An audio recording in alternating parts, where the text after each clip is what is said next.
Aucune insulte ne peut insulter un père plus que la conduite méprisable de ses fils.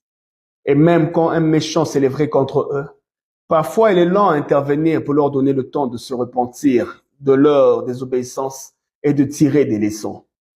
Condamnerais-tu seulement l'ivresse de celui à qui ça a donné le courage et la liberté et l'honnêteté de te parler à sa manière de tes faiblesses?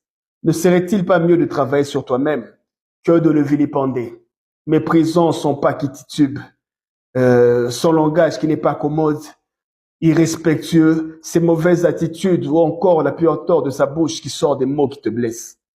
Il a été dit, il y aura des temps comme ceci où le vrai et la piété seront remplacés par la fourberie, où seront condamnables ceux qui devront nous dire le droit, nous montrer le chemin droit, se laisseront corrompre par l'appât du gain, beaucoup endormis par des fables, où le peuple mangera, s'enivrera, dansera et oubliera le sacré, parce que le matériel, la gloire terrestre, l'honneur, le culte de la personnalité insulteront la gloire de notre Dieu.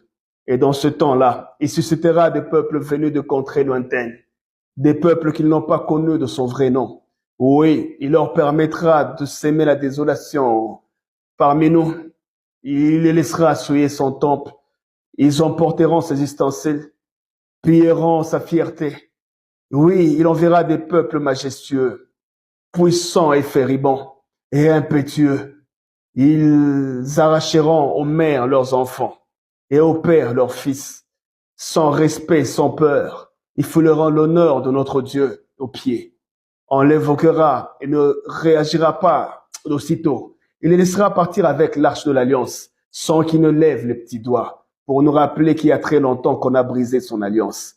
Ouais, comme un buisson ardent, un feu s'est allumé, a commencé à brûler, sans qu'il ne puisse se consumer, juste en consumant nos cœurs dans la douleur, la honte et le mépris du monde qui nous entoure, juste parce que nous on a oublié de marcher selon sa volonté. Personne ne ridiculisera notre Dieu plus que nous-mêmes. Personne ne l'insultera plus que notre méconduite. Personne ne le méprisera plus que nos haines, nos guerres, nos divisions. Personne ne le diminuera assez, plus bas que nos manipulations. Et personne n'insultera Dieu pour que Dieu se lève, si d'abord la conduite de ses fils l'insulte. Aucun insecticide ne pourra éradiquer le moustique si seulement nous-mêmes ne décidons pas de curer nos égaux, ôter toute l'insalubrité, veiller à la propriété de notre milieu comme un devoir de conscience que chacun mettrait en pratique. Dieu parle tantôt